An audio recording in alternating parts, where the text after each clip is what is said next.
welcome. These are horse racing selections for Thursday, the 27th of March. I am flatcapcallum and I'm hoping you are all very, very well. Alright, second day of the week. Let's see if it can be any better than the first day of the week for the channel, which was Tuesday. We'll do a quick review, but it will be super quick. There was 2 horses and they didn't frame. So as far as what we've got for Thursday, it's an evening interest is how I would describe. We've got 4 horses across 3 races. So we've got one at Clonmel in the bumper, then we've got a Chelmsford horse, and then we've got a Chelmsford duo together. So yeah, if we get anything with the first legs, 2 legs, it will roll on to 2 horses in the last leg. So we'll get onto that. And then once I've done the bet, there was just going to be a little bit of channel rambling. That's the title I'll give it to you. Okay, so Tuesday review. That actually looked like it went with intent, and just basically a whole bunch of other horses ran past it. So, but you know, in a race like that, when your horse goes up in the front view and that took the lead for a bit, I take that normally as quite a positive, but not to be. And then Star of McInch was at the back most of the way in the straight, amazing move. What's the jockey? Was it Amy? What's that? It was maybe Amy War. Zoomed up the straight, and then it looked to be competitive, and then not so, and then looked like we banked him for third, and then we had a horse that come near the line and did it. Sky paid out for it, but no one else did. So it was 0 return for anyone else and for the channel. So moving on to Thursday. So as suggested, a note on here, there's no bookie advice. I just didn't want to write the whole thing out because basically it's only this last race where quite a lot of bookies are 4 places. There's a few that aren't. Hills, 888 Coral, I would avoid their 3 places, but most bookies are 4 and these are standard terms. So I'll leave it up to you. I've verbalised it. £8 is the interest. So the 6:15 Clonmel, last race of the night there. There is some rain forecast tomorrow in Ireland. Just not sure what time it's going to come. It's a bumper. The horses only run once in a bumper and I think once in a point-to-point, and we're actually finished race. So ground, I'm not so sure what the crack will be to be honest. So you know what it's run on was on better ground. So that's what we'd like. I'd rather it was stayed yielding, but we'll see. Anyway, 6:15, sunny southwest. There's a bunch of, the top of the market, there's a horse that ran against Capec de Board in a bumper, which turned out to be a very, very decent bumper. So that horse is a Mullins horse installed odds on favourites. That's going to push up a bit of value elsewhere. There is some of the big stables running horses that we haven't seen. So, you know, may well be, you know, the market gets it right on that one. Of known form, that is the horse that's got the best piece of bumper form, I think. Now I know there's this Mullins favourite against Capec de Board. If you look at that race and what the other horses have done that race, that's probably the best piece of form. But if you didn't know all of those things about those horses, actually this one is a bit sneaky in there. It's a really small trainer, so therefore we'll get overlooked from that perspective. So I'm not quite sure what the market will do with the price, to be honest. I just think there's really, really good value in 22s because you basically need 3 unexposed horses to beat it. That may well happen. There's some big stables in there. But I think that the stable will be trying. And yeah, I think it's worth swinging a dice on it, even though it's got quite a few runners as well in that bumper. But it came out fine on the star system.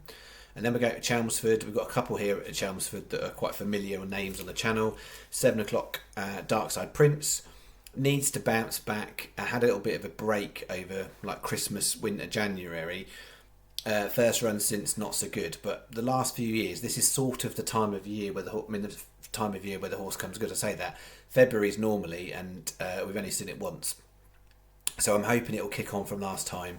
Chelmsford's 5 furlongs, I think, is the best. It's shown to best effect over there. So I think it's worth swinging a dice for a bit of a bounce back opportunity on that one, even though last time it was pretty poor. And then the 8 o'clock, I'm playing 2. They both came out on the star system, so I'm fine from that perspective. Billy Mill is the solid option. We've backed it many times on the channel. If it runs its race, should be framing. That's simple as that. It runs consistently quite well on a variety of all-weather tracks, to be fair. And then I decided I wanted to put in Court of Session. It came out fine on star system. And it's one of these ones where it needs to bounce back in theory, because it's not really shown much since it changed yards to Phil McAtee, I think. McAntee? Can never say that name right. Anyway, that's where it's gone.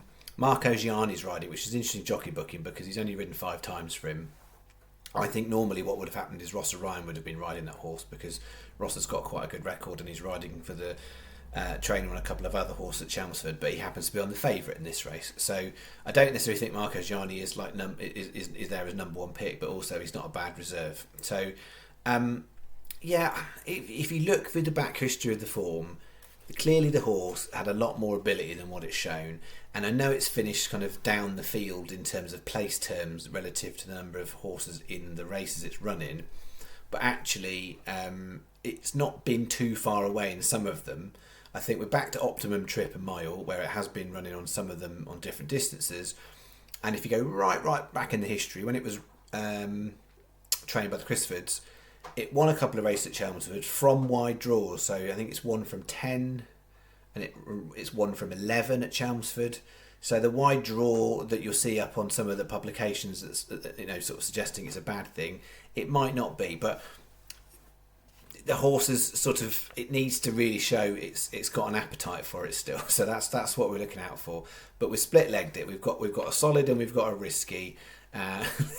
We could both get them framed or we could get neither framed. But that's the game sometimes, isn't it? So 5 times 35p each way doubles is the bet. 2 times, I'll move fingers, 2 times 25p each way trebles. So that should add up to $4.50, $3.50 for the doubles and £1 for the trebles. So that's all combinations. We've got 50p each way singles on Sunny Southwest and Court of Session, and 75p win singles on Dark Side, Prince and Billy Mill. So win singles on the short ones, each way singles on the bigger ones. The total bet is £8. So that's the Thursday interest for the channel. I will be expecting to do stuff Friday, Saturday and Sunday racing, I think, given what it looks like. And then I think we'll probably be in the same gig we've been in for a while, which is you get to Monday, Tuesday, Wednesday and it looks a bit naff. It's funny because if you actually look on today, today, what time I'm making this video, Wednesday, odds on favourites, I think there was the first 8, I think it was like something like 3 at Market Rasen, 3 at Hereford, I think it was, 2 at Kempton. First 8 odds on favourites today all got beat. The next 2, can't remember if it was a Hereford, it was a Jumpsy one, and a Kempton one, they both went in. And then at the time of making this video, I think there was the last odds on favourite was due to run at Kempton. But first 8 got beat, 2 out of 10 actually won a race. So for anyone who's an odds on favourite backer, you didn't have a great day. The bookies probably did alright out of that. Then the next 3 shortest prices, 11 to 10, 5 to 4, 11 to 8, they all got beat too. So it's a fascinating thing because there's obviously all these different people give you different advice. Some people say never back shorties, and some people, clearly lots of people back them if you go and look at the most popular bets and people shove them all together and stuff. It's not my way of playing, as you know. So I aim for the bigger prices. Generally for the channel at the moment, I'm trying not to do anything lower than 9 to 1 in each way bet. But it's not a completely hard rule. But in most cases, that is where I'm looking at. And I guess just was going to do a little bit of channel ramble on the fact that it's just a bit annoying is how I'm feeling at the moment about the stats specifically because of this. Cheltenham week was so pants. So we were down about 100 for Cheltenham, which now means we're about 110 down for the month of March, which is really pants. Context, because context I will talk about all the time, and it's very important. We had 3 months in 24 and 3 months in 23 that were all £100 plus lost months. Those 2 years, that was on the backdrop of both January and February losing as well, and last year, last year. I mean, last year's March was so bad, that was like minus 209. So we're in a better place in that sense that I think I only played 1 day in January and lost a couple of quid. And then in February we came out with small profit from the few amount of days I played. So it's it's not the end of the world. I mean, the channel's down about 90 odd something. It's in the description, but 110 for the month is not great, is it? Let's be honest. But we've had worse months, but we've only got 27th, 28th, 29th, 30th. We've got 5 possible days of playing. Probably play 4 of those. It's not certainly. Even if we lost it all, it hopefully wouldn't get up to 200. But it's not. It's just. I think because it's a combination of that and having a bad Cheltenham, and then sort of having that stat hanging over a little bit, and then also the sort of pretty low quality, low field size stuff of racing. It just sort of feels a bit meh at the moment. I'll be honest. Like that. That's how I feel about betting. And when I say that, I mean.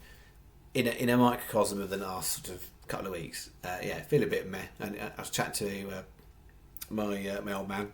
He's a bit similar. He's very disillusioned with the sport, but I've been trying to tell him the way he plays, he's just getting less and less return for the type of stuff he does, because he generally bets 4 or 5 to 1 shots, and in the current world, where a couple of years ago they were 4 and 5 to 1, they're now 7 to 2 and 100 to 30. So even if they win, the margin is even less. But I mean, we've got some interesting Saturdays coming up. Like I've said, previously, we've got Lincoln this Saturday, which usually a good, interesting day racing, and then, as I mentioned before, the weekend after it's Grand National and the big meeting in Meydan. So that's going to be a really interesting Saturday. As per usual, I'm not planning to go big in the slightest on the Grand National, because I can't imagine many bookies are going to go more than 6 places, and on the 34 runners I think we have had these days, it's not a great race from a conversion point of view, from the chances of framing. I won't be going big. I will definitely have a Grand National horse on Grand National Day for the channel. I might just leave it at 1, even though personally, I'll have a little bit of fun like a lot of people do, but it's not the same sort of stakes I would use for my main bets. But so that's sort of a ramble about. It's just a bit meh, I think, but it is that sort of time of year, and we've got some really interesting weekends, like I say, and we'll see.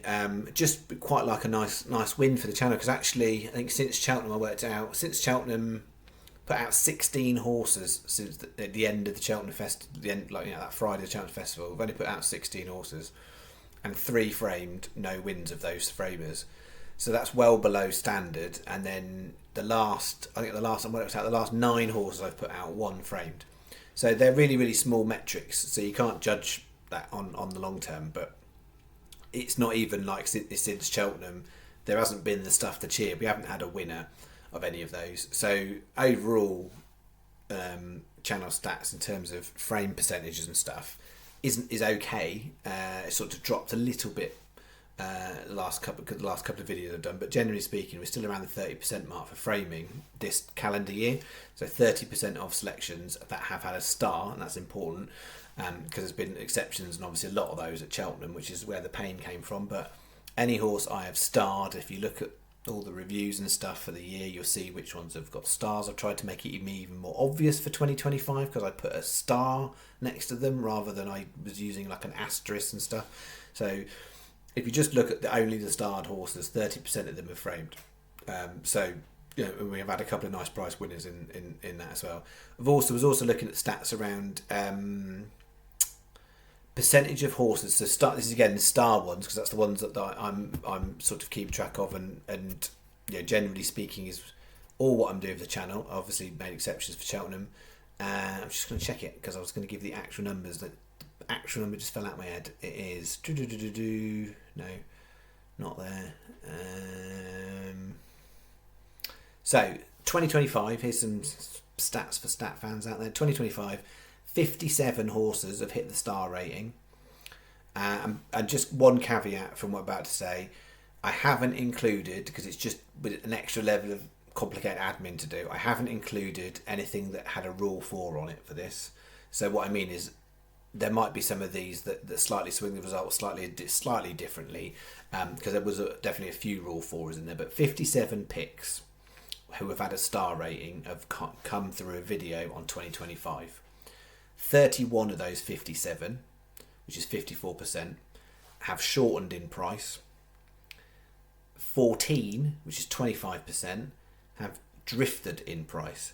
So more than twice as many shorten than drift, which basically is a statistical way of saying this is what I've been saying for, I haven't actually given you the proper stats because I've started to record it in a different, easier way this year, just so it's easier to quote for the channel. But yeah, we've had 8 that stayed the same price and 4 were advised at SP, which is at the beginning of Cheltenham. So 57 horses, 31 shortened, 14 drifted, 8 stayed the same, and 4 were SP quoted. So really, I think it's just an interesting. I thought I was going to. I started to keep those differently this year so I can quote it for the channel. But really quite interesting, the extreme on there when, as I've said a number of times, if you back prices the night before, the majority of them will be majority of horses' prices are slightly better when it comes to starting price compared to the night before.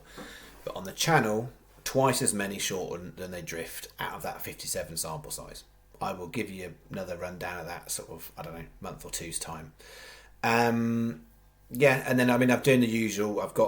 It's not enough data really to get too interested or excited about it, but keeping lists and stats around price point, how each price point in the market is performing at the time of quoting a video, how we did on each course, how we did on each type of discipline of race, and again, just sample size is a bit too small really, so there's not much to go into. Interestingly, I suppose, comparing to how we finished last year, 13 UK all-weather horses and 5 have framed, 8 have lost. That is where I'd want it to be. And it's clearly better than the back end last year. If you recall, I had a problem which never normally happens. Problem never normally happens, which is I couldn't hit a barn door on the all weather in the winter. But those stats are there, and we'll see. We've got 3 more to play, so that'll be 16. So let's see if we can get any of those framed to add to our 5 already. So that's just sort of channel ramble. I guess the other thing I was going to say, I'm conscious there's always new folk dropping along. I try and make everything super transparent here. One of my USPs, if you like that, is basically I aim to provide you with more stats, easy stats, than most other channels would ever even know about. On here, really helpfully, I've got individuals who follow the channel who then keep their own stats, who then share with me as well, which is I've got even more stats to go through. But yeah, it's a way of checks and balances for me in keeping it in there. And I'm not one for screen sharing and showing you a spreadsheet, because I just think that puts people off. So I try and keep the kind of stat quotation small. But if anyone checks anything I'm saying, you'll find it's right. I think Statman Stephen, who bear in mind I never knew nothing about before I started the channel, became a follower of the channel, and then since we've met up a few times, become friends, and he provides me with some stats and stuff. He checked all of my figures for last year, and I was out in terms of totals by it was a very small margin. I think it was like 0.0 something or 0.1 or something like that. So it's good to know when someone checks. It is right. There's a few things, squiffy things that went off on a couple of quid here and a couple of quid there, but generally speaking, if you check my stats, you'll find what I'm saying is completely true, because stats and transparency for me are what it's all about. So you can make an informed judgment whether or not you just like watching the channel, hearing this weird long ramble, or whether you actually want to follow what I'm doing, because there is no obligation, there is nothing to pay for. It is just me giving you what I think are my best bets in a best selections in a betting format that I think is manageable for folk and easy enough to follow. That's what the aim is to do. I'm not here to try and make the biggest channel, the best channel, the most followers, the biggest profit, all that kind of stuff. But yeah, overall, that being said, I'd quite like to not be minus 90 quid. And I'm just, still slightly annoyed about Cheltenham.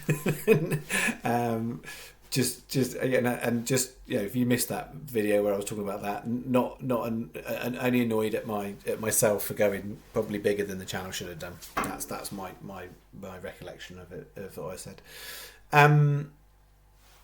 So that's that. And it's also interesting as well. I don't know. I look around on YouTube every now and again to see what's out there. Now Cheltenham's done, there is definitely there's a lot less folk out there now seemingly putting out stuff. Like there's lots of people who charge and stuff, but even in that world, there's not a lot of folk out on YouTube at the moment putting things out there. And I don't know if that's just because it's time of year, because it's a bit pants racing, or whether or not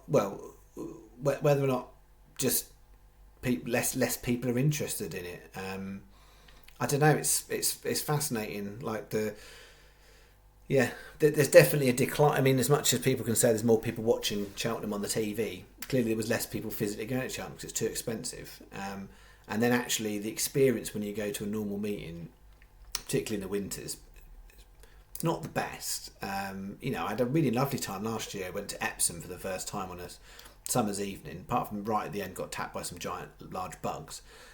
Really lovely place to go. Lots of choice about places to go and eat and things. And I think the race courses that put on the music events, that kind of stuff, that attract in different types of people, I think fair play to them, because there's a lot of tracks that just sort of go through the motions and just have some dried fish available if you want to eat that, and still have to pay £8 for a pint or whatever, when actually you might as well sneak a can in or something, do you know what I mean? Drink it in the toilet.